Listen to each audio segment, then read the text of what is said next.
We are live. Hello, hello. TBI Talk on January 18th, 2026. Welcome, welcome. I'm Lynn. I'm your TBI Talk guide. I guess we're talking about our traumatic brain injury adventures and what fun they are. Welcome to my room. I decided to move us in here today just to give some privacy to my roommate and his dog, Zeke. And obviously to give some privacy to my pack, which they must be just out there doing their pack thing outside. When we chatted last week, I shared with you that I really wanted to answer any questions, comments, thoughts, insights that you had for me or any TBI survivor. I also shared I take pictures of your dogs.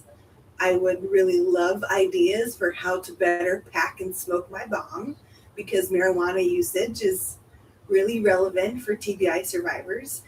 And I also asked if you had any questions about being a TBI survivor, questions for a TBI survivor. I'd really love to hear them and be able to answer them if possible. I got a question, and I'm really, really grateful for that question. It's from one of my friends from high school. I've known her a minute. Karina, thank you so much for being here, for participating every week and for your kindness. Karina asked, what is the worst part? Let me just get it just to be sure. So pardon me while I look it up really quickly. I gotta find it on my page again because one moment. Almost there. Getting there. All right, yes. She says, what have you found to be the hardest part of living with a TBI? And thank you for saying living with a TBI because although medically I've recovered, my brain has still survived a brain injury. So I live with a traumatic brain injury. The brain isn't like the rest of the body that bruises. You don't heal from brain bruises. That part of your brain dies, unfortunately. So honestly, thank you, Karina, for your question, for sharing that. I really appreciate that question. The hardest part of living with a traumatic brain injury is that I have had and suffer from a traumatic brain injury. That's the worst part. Thank you for asking that question. It's a thought-provoking question because it really made me look at what is the hardest part. My life has completely changed, and I feel pretty certain that most TBI survivors will say the same thing, that as a survivor, your life just completely changes. Who you are changes. How you are changes. What you can do and what you can't do changes. These are all things that you need to recover from while you're recovering from a traumatic brain injury. So these are all things you need to start processing while your body and your mind are working together as best as they can to help all those things happen. So that for me, that's been the hardest part of living with a traumatic brain injury is the fact that I live with a traumatic brain injury.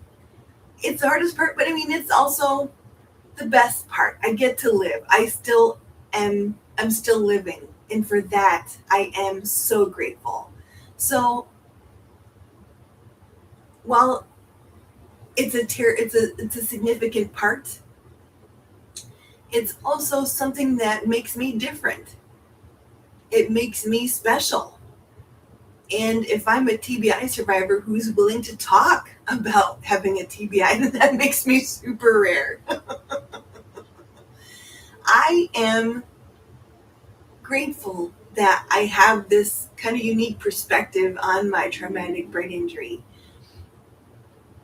One of the biggest parts is you have to, like I mentioned earlier, you have to get to know who and how you are now.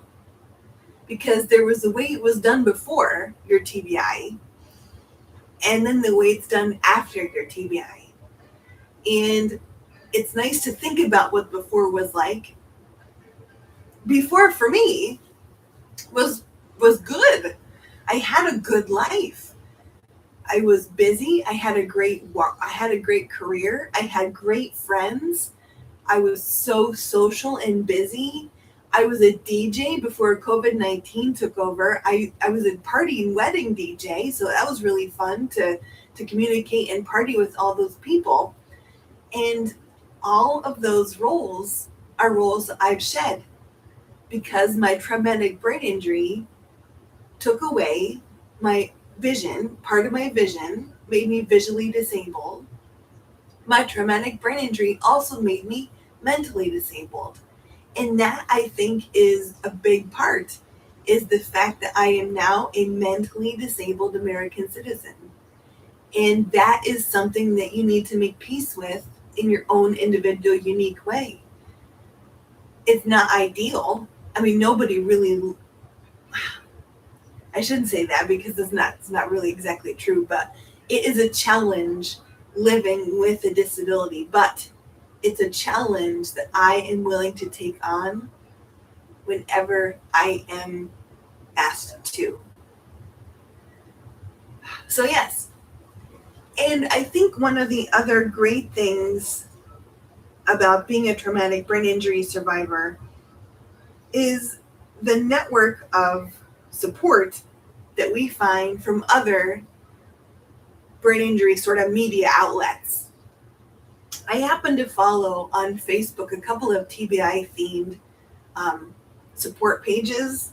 And even though I'm not technically savvy enough to know how to transition from this page to a graphic, we're going to do it the old high school chemistry teacher sort of way. We're going to do it this way. I hope this isn't backwards for you, but this photograph really speaks to me. A traumatic brain injury isn't something that you can just work hard to move or to work around. That you need dedication and strength to get over it. You do need dedication and strength to get over it, to get over anything. But I think the most meaningful thing that you need is confidence in yourself and gratitude. This is a powerful graphic for me. It's not a psychiatric illness that we have, it's a brain disorder.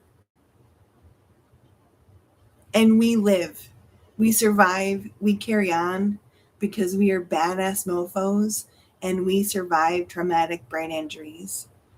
So thank you so much for being here today. I really appreciate it. Welcome to my bedroom. This is one of the rare times I've made my bed. So enjoy. Thank you for being here. Have a great Sunday. Stay safe and talk to you next Sunday. Thank you so much. End stream.